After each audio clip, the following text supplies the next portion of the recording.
할렐루야. 아멘. 잘 오셨습니다. 아멘. 우리 함께 옆에 분하고 인사합시다. 잘 오셨습니다. 우리 한 번 더 인사합시다. 당신을 위해 좋은 일이 시작되었습니다. 당신을 위해 좋은 일이 시작되었습니다. 아멘. 아멘. 평안하셨습니까? 아멘. 세상이 어둡다고 여러분의 마음이 어두워지면 안 됩니다. 아멘. 여러분이 예배 시간에 입을 막았다고 입까지 잠잠하면 안 됩니다. 아멘. 아멘이 죽으면 안 되죠. 아멘. 네. 마스크에서 아멘이 죽을 것 같으면 벗으십시오. 그거보단 차라리 아멘하고 처음 가는 게 낫습니다. 네, 그러니 마스크를 갈았다고 아멘하는 거 다 보입니다. 한번 제목을 따라 읽습니다. 광야의 새 아침을 기다리며. 광야의 새 아침을 기다리며. 설교를 끝내놓고 제목을 다시 바꾸면서 스스로에게 감탄했습니다. 제목이 너무 멋있는 거예요. 어떻게 이 나쁜 머리에서 저런 게 나오는지 모르겠습니다. 그 말씀을 드리면서 광야란 무엇일까? 그 광야에서 새 아침을 맞이한다는 것이 무엇일까? 왜 우리 성도들은 그 광야에서 또 새 아침을 기다릴 수 있을까? 오늘 말씀을 통해 선포되면서 여러분의 마음에 확증하시고 또 기쁨으로 돌아가시기를 축원합니다. 만약 인생의 모든 것을 걸었던 것이 물거품이 되어진다면 그 사람에게는 좌절과 실망이 몰려올 것입니다. 당연할 것입니다. 그때부터 그 사람은 사는 게 아닙니다.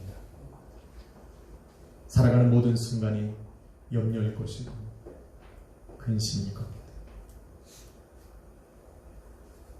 그런데 그러한 근심과 염려에 했던 그 일들로 인해서 삶의 핍박이 다가온다면 그 사람은 하루하루 사는 것 자체가 두려움일 겁니다. 세상 이치가 이렇고 세상 일들이 이런데 사람과의 관계도 마찬가지입니다. 본문을 기록한 시대적인 배경은 이렇습니다. 만일 한 사람이 누군가를 자기의 스승 삼아서 그에게서 어떠한 가르침을 받기를 원한다면 스승을 삼은 그 사람에게 자기의 인생을 거는 것을 의미하는 겁니다. 예수님께서 부르신 제자들도 예외는 아닙니다. 여러분 마태복음 4장에 바라보면 예수님께서는 베드로와 안드레가 또 조금 떨어진 곳에서 야고보와 요한이 바닷가에서 고기를 잡고 있었을 때 예수님께서는 그들에게 가셔서 이렇게 말씀합니다. 너희는 나를 따라오라. 이후로는 내가 너희를 사람 낚는 어부가 되게 하리라 말씀하셨습니다. 베드로와 안드레는 형제입니다. 일하던 모든 그물과 배를 버려두고 그 즉시로 일어나서 예수 그리스도를 따라 나섰다라고 이야기를 하고 있습니다. 그것을 바라보던 야고보와 요한 또한 함께 일하던 아버지를 내어버려두고 배와 그물을 그 즉시 버려두고 그 자리에서 일어나 예수 그리스도를 따라 나섰다라고 성경은 기록하고 있습니다. 예수님을 따라 나서는 그들에게 순간의 망설임이나 한치의 아쉬움도 없어 보입니다.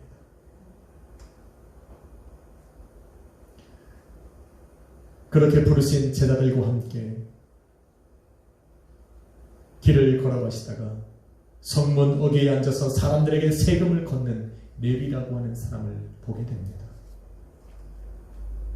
예수님께서는 그 레위에게 찾아가셔서 말씀하시기를 너는 나를 따르라 말씀하십니다. 누가복음 5장에 보니 예수님의 그 부르심을 들었던 레위는 자기의 모든 직업과 걷던 그 자리에서 일어나서 그 즉시로 예수 그리스도를 따랐다라고 기록하고 있습니다. 예수 그리스도를 따랐다라고 하는 의미는 예수 그리스도를 잠시 따라가다가 돌아서는 것이 아니라 자기의 이제까지 살아왔던 모든 것을 내어버려두고 인생의 방향을 바꾸는 것을 의미하는 것입니다. 이와 같이 한 사람이 누군가를 자기의 스승 삼아서 그를 따라 나선다라고 하는 것은 그 스승에게, 그 사람에게 모든 것을 맡겼다라는 의미입니다. 지금까지 살아왔던 자기의 삶을, 또 지금 살고 있는 자기의 삶을, 자기가 가지고 있는 모든 것, 자기가 앞으로 꿈꾸며 살아왔던 자기의 꿈까지라도 그분에게 맡겨드리는 것을 의미하는 겁니다. 왜냐하면 지금까지 살아왔고 살아가고 있고 앞으로 살아갈 그 모든 것보다 그분을 따라 나서는 것이 더 가치 있다고 생각했기 때문입니다.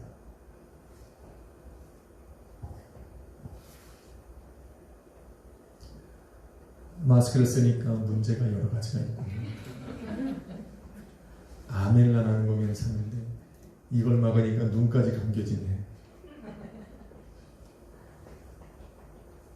오늘 제가 시범삼아 여러분에게 마스크를 다 써보라고 한번 얘기를 했는데 좀 문제가 되네요.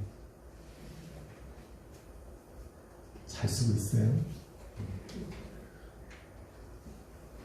요즘에는 있는 성도들도 잠잠할 판에 창근이가 전도까지 왔는데 우리 형제는 목숨 걸고 오신 거예요. 그 목숨 걸고 온 그 목숨을 우리 주님이 받으시고 아멘. 살리시리라 믿습니다. 아멘. 여기를 가리니까 웃는 건지 대답을 한 건지 모르겠지만 들으셨으리라 믿습니다.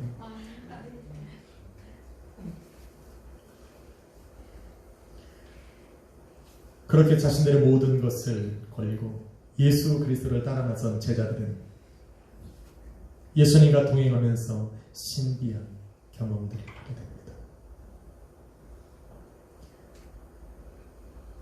물이 변하여 포도주가 되는 것을 보게 되고 물고기 2마리와 보리떡 5개를 남자만 5,000명이나 넘는 그 사람들을 배불리 먹이고도 12광주리가 남는 기적들을 체험하게 됩니다. 38년 동안 침상에 누워서 일어날 수 없었던 그 병자가 일어나서 침상을 들고 일어나가는 것을 바라보게 되고 나면서부터 소경된 사람이 눈을 뜨게 하는 놀라운 기적을 체험하게 됩니다. 나아가서 죽은 지 사흘이나 넘은 그 죽은 나사로야 나오라는 말씀을 듣고 나서 그 자리에서 일어나서 무덤을 박차고 나오는 그 놀라운 광경을 바라보게 됩니다. 이 엄청난 기적과 표적을 바라봤던 제자들의 마음속에서는 이런 생각이 들었습니다. 내가 나의 인생을 걸고 예수님을 따라 나선 것은 내 인생의 최고의 선택이었다는 것을 지금 생각하고 있는 겁니다.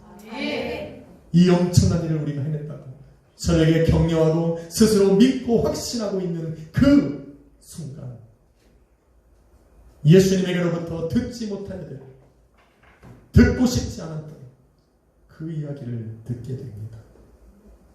그게 16절의 말씀. 예수님께서는 그런 제자들에게 이렇게 말씀하십니다. 잠시 후면 너희가 나를 볼 수 없을 것이다.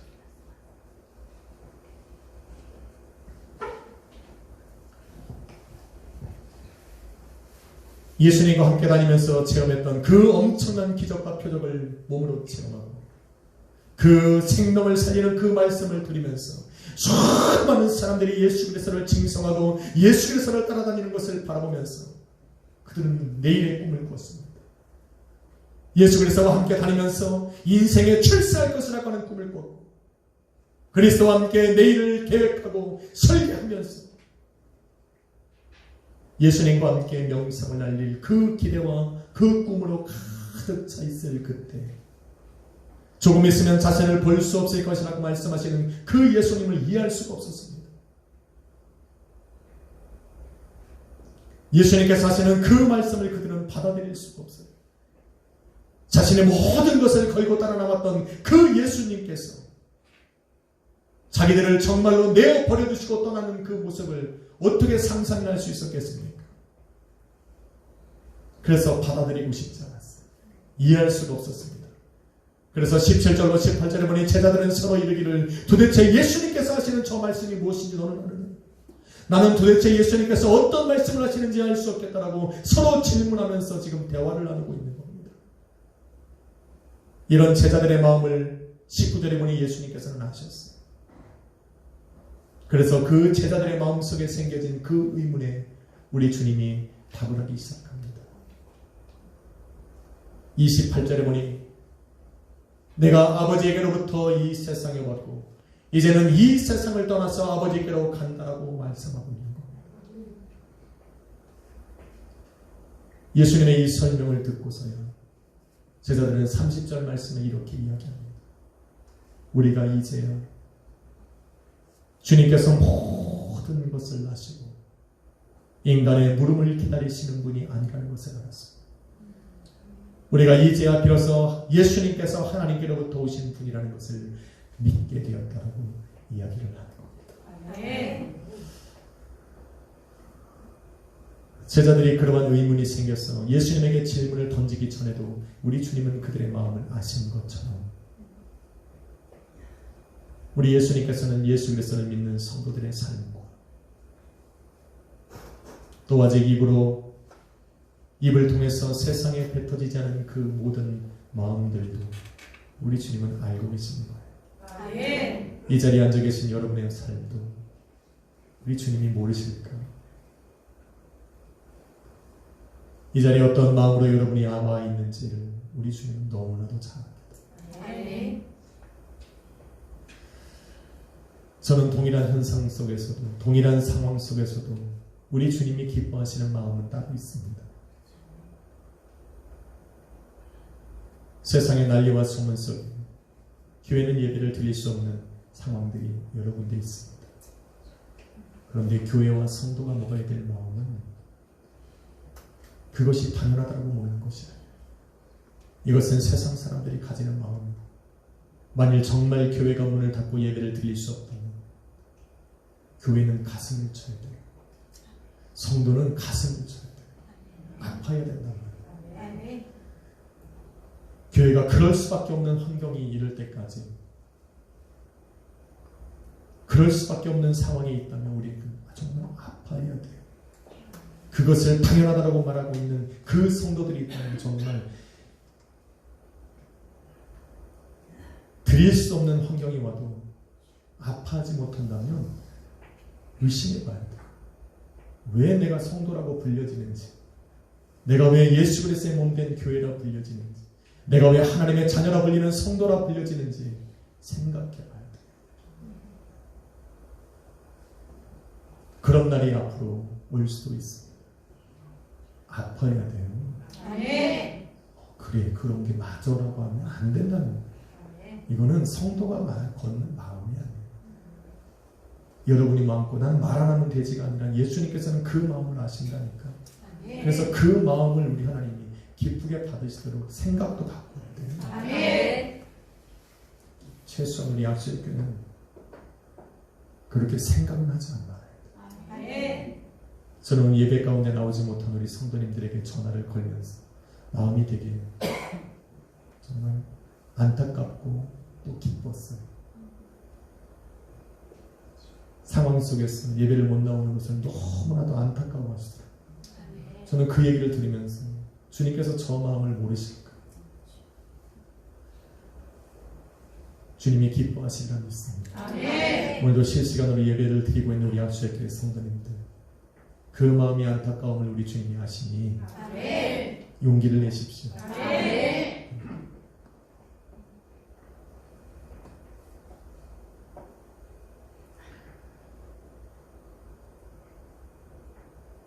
예수님께서는 그렇게 말씀하시는 제자들에게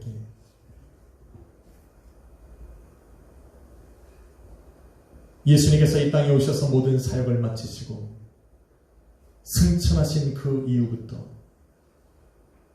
이 땅에 다시 오시기까지 제자들의 삶과 또 이 땅에 세워질 예수 그리스도의 몸된 교회와 성도들에게 그 성도들이 당할 일들에 대해서 말씀해 주시기 시작하셨습니다. 이 땅에서 그러한 일들이 벌어지는 동안 요한복음 14장 3절에 보니 예수님께서는 하나님께로 올라가셔서 그 아버지의 나라에서 그 하늘나라에서 이 땅에 남겨진 교회와 성도들과 제자들을 위해서 천국을 예비하고 계시다라고 말씀하고 있습니다. 이 땅에서는 어떤 일이 벌어지고 있을까? 우리 예수님께서 하늘에 올라가셔서 우리 아버지와 함께 지내시면서 성도들을 위해서 그 성도들이 영원히 거할 처소를 예비하고 계실 그때에 이 땅에 남겨진 제자들과 또 예수 그리스도의 몸된 교회와 성도들에게는 어떤 일이 벌어질까? 본문 20절로 22절에 보니 남겨진 제자들에게는 애통함과 고통이 있을 것이라고 말합니다. 근심과 염려가 찾아올 것이라고 말합니다. 16장 1절에 바라보니 그들의 삶에 실족하게 되는 일들이 찾아올 것이라고 말합니다. 세상은 그들을 미워할 것이고 박해할 것이고 심지어 그들을 잡아 죽이는 놀라운 일들을 그들의 삶에 행할 것이라고 지금 이야기를 하고 있습니다. 반면에 세상은 어떻습니까? 교회와 성도와 제자들이 당하는 그 고통과 애통과 근심을 바라보면서 기뻐할 것이라 이야기를 합니다. 그 기쁨으로 세상은 충만할 것이라고 성경은 기록하고 있습니다. 정말로 사도 바울이 고백한 것처럼 예수 그리스도의 다시 오심이 없고 성도의 부활이 없다면 믿음으로 이 땅에 살아가는 성도들은 가장 불쌍한 사람이라고 우리는 말할 수 있을 겁니다. 그 믿음 때문에 우리는 세상을 미움을 받아야 돼요. 예수 그리스도를 믿고 예수님께서 나를 택하셨기 때문에 우리가 하나님의 나라에 속하였다는 그 이유만으로 우리는 박해를 받고 죽임을 당해야 한다면 그렇게 당함으로도 불구하고 주님께서 이 땅에 오셔서 성도의 부활을 일으키지 않는다면 정말로 이 자리에 앉아있는 저와 여러분은 가장 불행한 사람이 될 것입니다.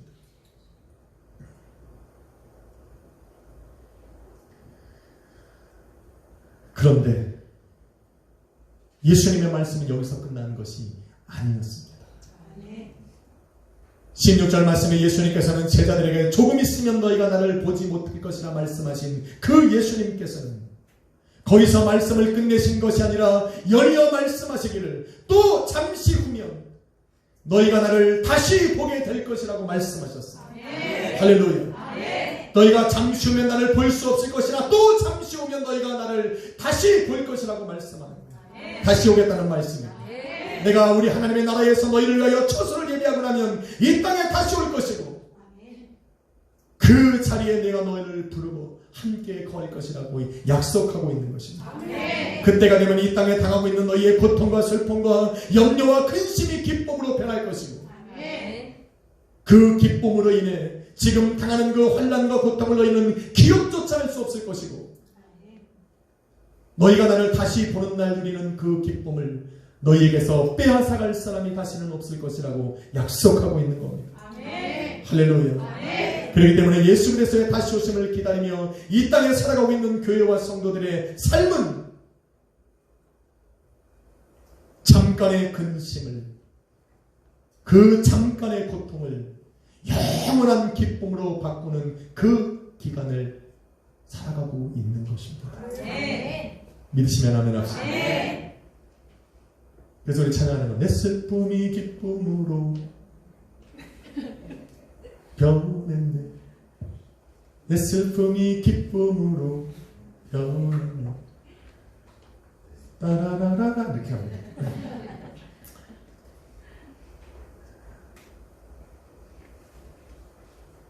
예수님의 이 말씀은 지금 본문의 예수 그리스도의 말씀을 듣는 제자들에게만 국한된 것은 아닙니다.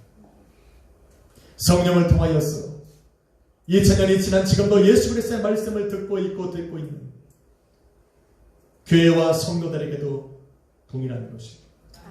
이 시간 예배의 자리에 부르심을 받아 예비하는 저와 여러분에게도 동일한 말씀이 되는 거예요. 그러기에 잠깐 당하는 혼란과 고통과 미움과 핍박 속에 우리는 무너져서 안 돼. 우리 마음이 쫙 쳐져 있으면 안 돼. 미워하면 미움 받으면 되죠. 그게 뭐 이렇게. 그래서 나 좋아하는 사람 한 사람은 있으면 되는 거지. 나는 그 사람만 보고 하는 거예요. 예배 시간에 여러분이 가져라도 한 명이 눈 뜨고 있으면 난 그분을 위해서 최선을 다해서 예배드립니다. 저는 지금도 기억해요. 여러분이 있어서 제가 이렇게 열정적으로 한다고 생각하면 안 됩니다. 한때는 우리 인사만 놓고도 이제 이런 소리를 했어요. 우리 사모 놓고도 했어요. 예수!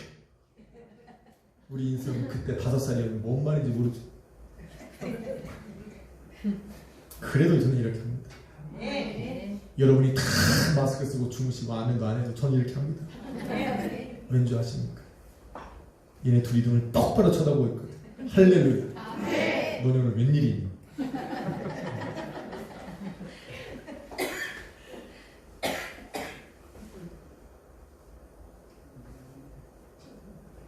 사도 바울은 예수님께서 승천하신 후에 이 땅에 다시 오심을 기다리고 있는 이 땅의 시간들을 출애굽하여 홍해를 건넌 후 약속의 땅과 이어진 그 광야의 길을 걸어가는 시간과 마찬가지라고 비유하여 설명합니다. 쉽게 말하면 하나님의 백성으로 부르심을 받은 이스라엘 민족이 약속의 땅을 바라보면서 걸어갔던 그 광야의 길과 같다라고 이야기를 합니다.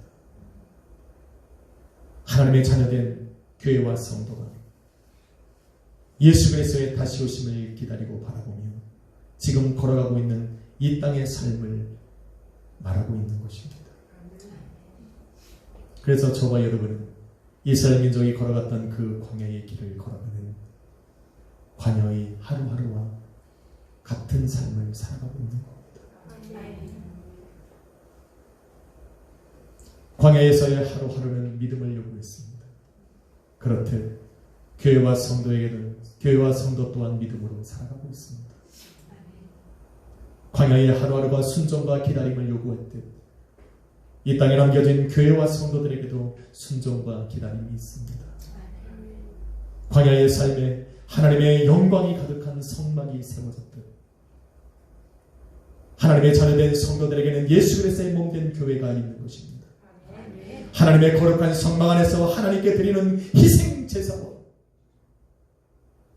하루하루 먹을 그 하나님의 말씀이 선포되었듯이 오늘도 성도가 찾아와서 거하고 예배하는 그 교회 안에는 살아있는 예배가 있고 기도가 있고 찬양이 드려지고 있는 것입니다. 믿으시면 아멘. 하나님께서는 그 거룩한 제사를 통해 하나님의 인자와 능력을 그들에게 보여주셨듯 오늘 성도가 이 땅에서 드리는 교회 안에 드려지는 그 예배와 찬양과 기도를 통해서 오늘도 우리는 성령 하나님께서 역사하시는 그 능력을 바라보고 있는 것이고 우리 주님께서 임재하여 계신 그 모습을 우리의 영은 바라보고 느끼고 있는 것입니다. 그러므로 광야를 걸어가는 모든 시간 우리 하나님께서는 그들과 동행하셨듯이 오늘도 이 땅에 남겨진 모든 교회와 성도들의 삶에는 성령께서 동행하고 계시는 겁니다.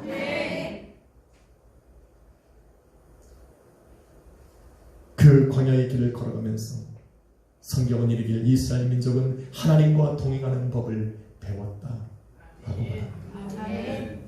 이렇듯 우리는 영원한 하나님의 나라에 가면 어떻게 우리가 주님과 함께 영원히 거할까? 바로 지금 이 땅에 살아가면서 성령을 통해 배워나가는 겁니다. 그 나라에는 예배가 있을 거고 그 나라에는 영원한 찬양이 있을 것이고 본문이 말하는 대로 그 가운데는 영원한 기쁨이 평안이 있을 것이라 믿습니다. 이것이 예수님께서 우리 가운데에 성령을 보내주신다고 하는 그 약속하신 목적입니다. 요한복음 14장 16절에 보니 또 다른 보혜사를 너희에게 보내사 영원토록 너희와 함께 거하게 하시라. 성령 하나님께서 우리 가운데 거하시면서 알게 하신 것은 바로 우리 주님과 동행하는 법을 알려주시는 겁니다. 그래서 예수님이 어떤 분인지 예수님께서 어떤 말씀을 하셨는지 깨닫게 하시고 오늘 찬양을 드린 대로 오늘 우리 여성교회가 찬양한 대로 우리에게 주신 그 사명을 끝까지 이루게 하시는 분이 바로 성령이십니다. 그러게 하나님께서 함께 하셔서 그 험난한 광야의 길을 지나서 약속의 땅까지 걸어가던 이스라엘 민족이 하루하루 여호와 하나님과 동행하면서 그 동행하는 법을 배웠던 것처럼 예수 그리스도의 다시 오심을 기다리며 살아가는 교회와 성도는 성령과 동행하며 예수 그리스도와 함께 거하는 방법을 배워나가는 겁니다. 한번 인사합시다. 주님이 당신과 함께 하십니다. 믿으십니까? 확실합니까? 이 정도는 알아야 돼요. 이거는 알아야 돼. 이거는 뭐 옵션이 아니라 내 삶에 주님이 함께 하신다라는 거를 모르면 그분이 왜 성도가 되는지 모르겠어.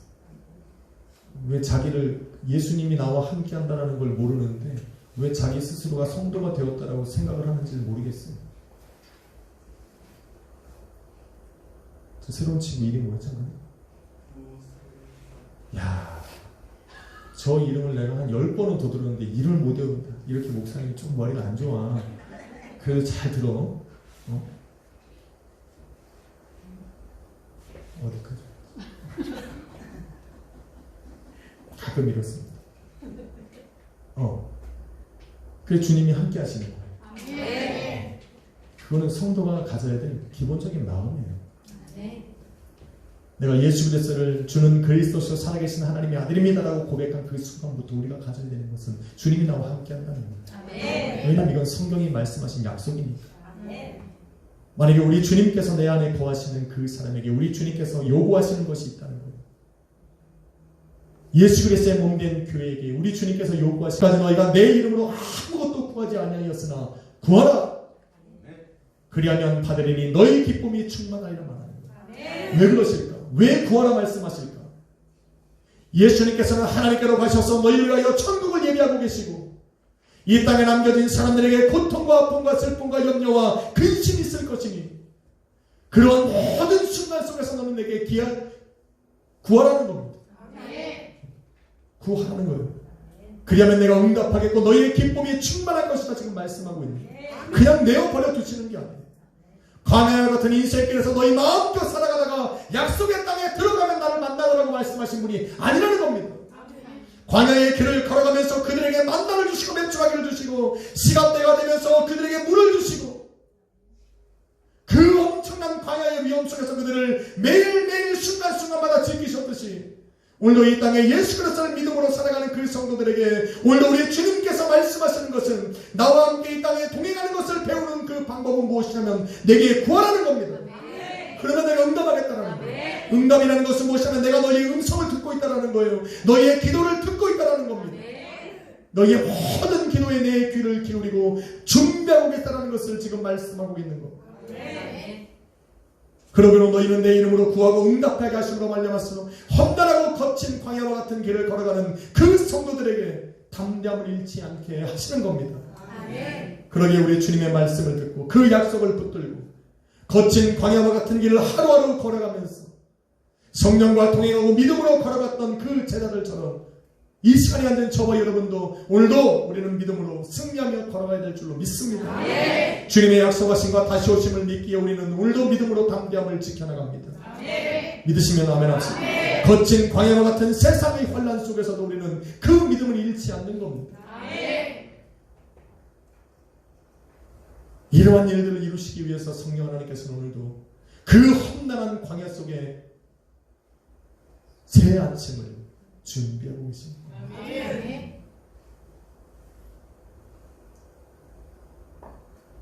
그렇게 성령께서 열어놓으신 광야의 새 하루를 살아가면서 우리는 오늘도 평안과 기쁨으로 주님 앞에 하루를 드릴 수 있는 겁니다. 사랑하는 성도 여러분, 예수님께서는 제자들에게 이 모든 말씀을 하시는 이에 무슨 말씀을 하시냐면 33절에 내가 너희에게 이것을 이루는 것은 너희로 하여금 세상에서 담대함을 얻게 하려 합니다 말합니다. 그리고는 말씀하시기를 보라 내가 세상을 이겼다라고 말씀하셨습니다. 내가 세상을 이겼듯이 나의 몸된 교회와 성도 또한 세상을 이길 것이라 주님은 믿고 계시는 겁니다.